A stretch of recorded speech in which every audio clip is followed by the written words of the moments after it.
vous l'avez promis pour ce deuxième épisode à Essaouira, on est dans un endroit d'exception. On est dans un endroit magique et on va vous faire découvrir un homme d'exception qui fait des produits d'exception.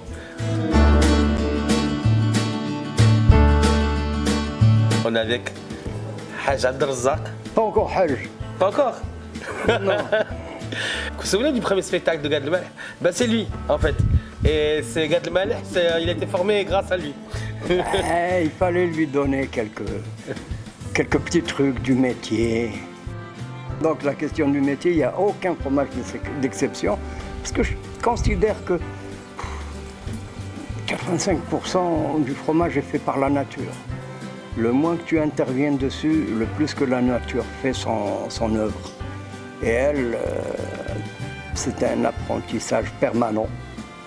Donc, suis-je un fromager, ce serait manquer d'humilité à ce métier, manquer d'humilité à cette richesse, parce que le monde du fromager est un monde qui commence tôt dans la vie, je crois, et tôt le matin. Et les chèvres nous apprennent à chaque jour quelque chose aussi. Ce sont de vraies ouvrières. Qu'on exploite indûment, je ne sais pas, sans elles, on n'a pas de lait. On n'a pas de lait de chèvre. Et sans ce lait, on ne peut pas s'exercer à ce métier qui est plein de rebondissements. Finalement, je croise maintenant mes chèvres. Donc j'ai un croisement entre la Murcia, l'alpine et la marocaine. D'accord. La marocaine Beldia. Pourquoi? Parce qu'elle est endurante. C'est ça. Elle est extrêmement rustique. Et à la deuxième génération, donc à 75% du croisement, on a des chèvres qui ne tombent pas malades aussi facilement que l'alpine, ne font pas de trucs bizarres parce que le monde vétérinaire est encore loin de nous. Et je pense que même en ayant une formation de vétérinaire, le vétérinaire en tant que tel, quand il ne vit pas avec le troupeau, quand il ne le rend pas sien, il ne va pas comprendre les différentes difficultés que l'on trouve au point final de ce rapport. Je me suis dit, il faut traduire un peu l'esprit du lieu, ou là l'esprit du chef. C'est magnifique ça. Il y a des fois tu rencontres des chefs qui sont des chefs marocains qui sont des monuments par leur constance, par leur volonté de faire passer leur métier. C'est magnifique. Et là, tu les vois, tu observes. Quand tu viens livrer tes fromages, tu n'es pas là pour compter le nombre de pièces que tu as amenées. Le premier établissement qui m'a ouvert ses portes fut l'actuel Médina. Et c'est pour cela qu'il y a un fromage qui porte le nom, le Médina. Exactement, j'allais en revenir parce que la première commande qui est passée au niveau de la fromagerie, c'était par l'hôtel Le Médina. Ouais. Et par la suite, comme tu l'as dit tout à l'heure, tu t'imprègnes de l'histoire de lieu, du chef avec lequel tu travailles, et de l'histoire des lieux, et ça a donné naissance au Médina aujourd'hui. Ça fait combien de temps que vous faites ça? En 2001. En 2001. Et chaque jour. Donc c'est 365 jours par année. Magnifique. Le lait est un élément qui est charnel. Il y a non seulement une chaleur du lait, mais une tendresse dans le lait, dans le caillé. Il y a une tendresse. On sait que quand le caillé est prêt, on sait qui est là. Ce sont les mamans qui sont aux premières lignes pour nourrir toute cette famille. Et lorsque l'homme masculin a compris qu'il y avait quelques sous à en tirer, il l'a extrait de cette cuisine familiale, il s'est mis à l'industrialiser. Et en l'industrialisant, je crois que les fromages ont perdu un peu de leur saveur, parce qu'ils n'ont plus le même usage, nourrir cette famille. Après ce discours, moi j'ai qu'une seule envie, c'est de passer à la dégustation. Waouh, quel beau plateau, Abdelrazak, il est magnifique. Abdelrazak, maintenant tu nous présentes un peu les fromages. Au niveau sentimental, Temgrout. Temgrout, Il n'y a pas de pâte dure. c'est une pâte dure. Ouais. C'est un mélange de lait de vache et de lait de chèvre. D'accord. Mais Quel pourcentage à peu près? 60-40, 55-45, Il est affiné combien de temps? son 6e, 7e mois. Waouh. Ça, il doit être exceptionnel, j'en suis certain. Oh oui. Alors c'est une valeur sentimentale. Tamgrout Zawiya Nasseria. Ah. Alors c'est le sud-est du Maroc. Et celui-là? Alors cette histoire-là, la Reichia, c'était un surnom que j'avais donné à ma compagne d'alors. Et puis c'est le lieu, la Reich, qui est à 4 km d'ici. Hada Lal Yakout. Quand on traversait Casablanca, donc j'avais hâte de traverser Casablanca, mais Lal Yakout était toujours dans ma tête. Toujours là. Ouais. Ah, il est magnifique, ça. Et ce n'est que du chèvre, il n'y a rien d'autre. Hada, c'est le Médina. L'histoire, comme je vous en ai parlé plus tôt, et là, c'est un autre affinage d'El le Médina. Ah ouais. Là, il est plus jeune. Il est plus jeune, effectivement. Ah oui, donc. Et là, il est moins jeune. Il y a combien de temps d'affinage entre celui-là et celui-là? Pour réduire de quasiment 50%. Oh, un bon mois. Un bon mois. Ouais. Mais les connaisseurs, ils ne vont pas prendre celui-là. Bien sûr. Ah, moi aussi, je suis plus tenté. Je suis directement tenté par celui-là. Oui. Ils vont aller directement à celui-ci. Hada, c'est le 4 saisons. Pourquoi 4 saisons? J'ai tenté de traduire par le lait l'esprit de cet hôtel de Marrakech, le 4 saisons, le Four Seasons. D'accord. Ah, d'accord. Et celui-là, alors? À la brique Chef Gilali. Ah, Le fameux. le fameux chef Gilali. Et tu me disais que ça, c'est la surprise du jour. Prise du jour, parce que c'est un fromage sur lequel je travaille depuis maintenant 8 mois. Que le temps passe vite. Hein. Ah oui. Et alors, je l'ai goûté pour la première fois ce matin, juste avant votre venue. Ah, Je me suis dit, ah, il est présentable. Pourquoi? De l'extérieur, il faut le voir ainsi, tu vois. Comme ça, là, c'est une belle gueule. bon, on va passer à la dégustation à Abdelrazak parce que là, moi, je salive trop et j'en peux plus. Je pense qu'on va commencer par ça. Alors, bon appétit. Saouraha.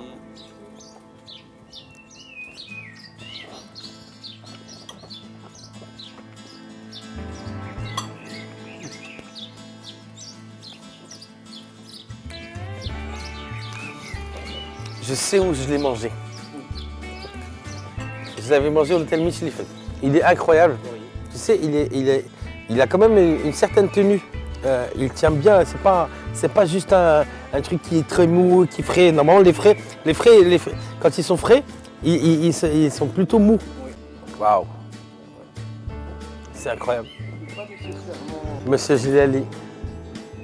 Chef Gilali. Chef Gilali, si tu nous entends, on te salue. Regardez-moi ça. Ça, c'est splendide. Franchement, je suis fier de dire qu'on fait du fromage au Maroc avec ces fromages de chèvre-là. Franchement, c'est exceptionnel.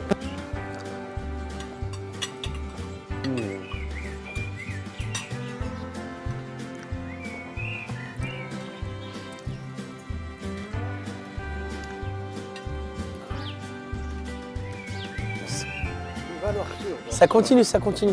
Vous faites voyager. Là, je ressens, en fait, tu sais, un premier goût qui est un peu fort, tu sais, un peu comme un roquefort presque. Et après, tu as des goûts de noix. Tu sais, je sens de la noix, je sens de...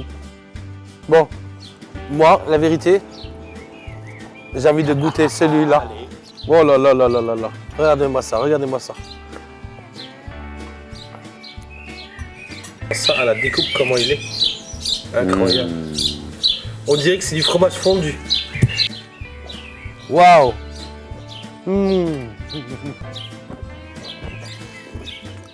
Blin, blin, blin. Ada, le 4 saisons. Le 4 saisons. Ada, celui que... Le Four Seasons. Ada, le Médina. Iris, si tu le regardes, tu sais que je connais le chef exécutif du Four Seasons à Marrakech. C'est un très bon ami à moi. On va l'appeler lui aussi pour nous venir les prendre de chez toi.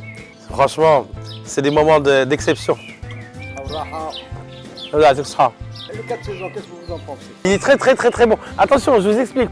On est en train de parler de fromage d'exception, mais vraiment, vraiment, vraiment. Alors moi, ce que je pense sur celui-là, tu sais, je vais le regoûter parce qu'il m'a surpris avec...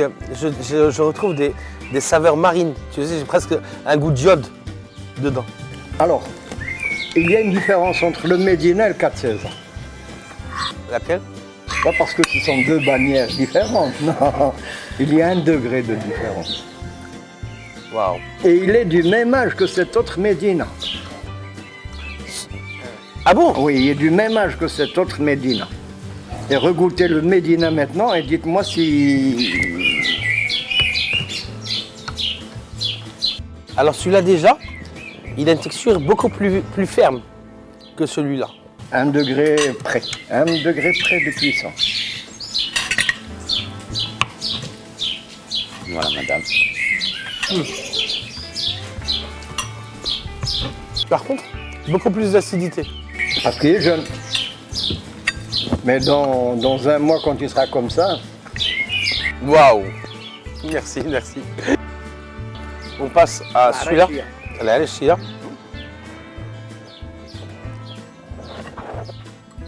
On va essayer de le... Tac. Regardez, celui-là, on dirait qu'il est poivré. Oui. Hein? Il est poivré? Waouh. Le dosage entre l'ail, le poivre et le chèvre, fabuleux. On va passer un fromage à pâte dure cette fois-ci, à pâte cuite. Tengrout. Ça, c'est un hommage à la Zawiya Nasiriya.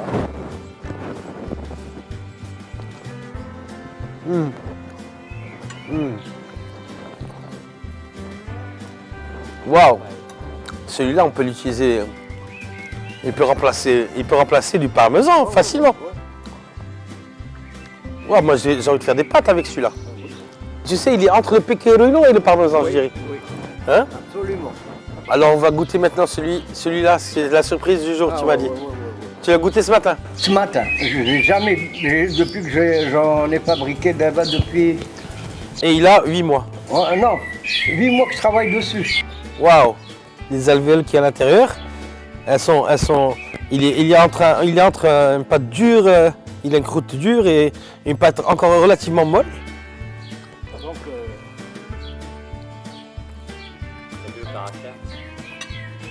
Alors là, je crois que c'est le plus puissant de tout ce qu'on a goûté jusqu'à présent.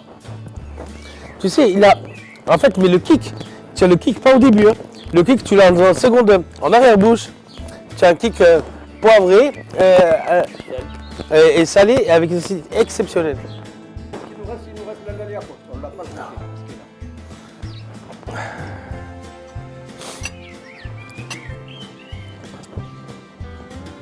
Wow, wow, wow, wow, wow, wow.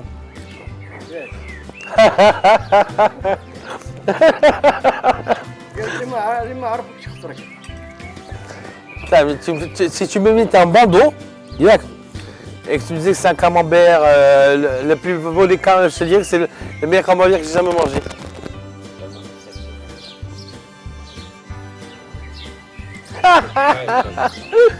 Je te suis vu, Fris. Il est incroyable, Haj. Haj, je te le Alors, c'est du lait de chèvre. C'est un yaourt de chèvre. Parce que d'habitude, quand tu achètes du yaourt de chèvre, soit qui est caillé, c'est du caillé qu'ils ont acheté du lait. Hein. Où sont ces troupeaux de chèvres au Maroc lorsqu'on voit sur les étalages tout ce chèvre? Les amis, la tradition veut que sur Makala Story, on termine par blin, blin, blin, tu vois. Et tu en as jusqu'à 5 étoiles et je pense que pour le coup, on est blin, blin, blin. Blin. Par contre, Abdelzak, s'il te plaît, on doit appeler Kiga de Malih pour passer commande ou quoi? Ah, peut-être. Hein? Peut-être. Bon, pour passer commande pour les fromages de Zawiya, on va vous mettre les numéros de téléphone à la fin. Et vous pouvez passer commande directement de chez eux. C'est comme ça qu'ils travaillent. Et c'est aussi partie de ses valeurs. Merci pour cette expérience unique. Merci tu es rentré beaucoup. dans mes souvenirs pour la vie. Merci. Merci beaucoup. Makala Story, à bientôt.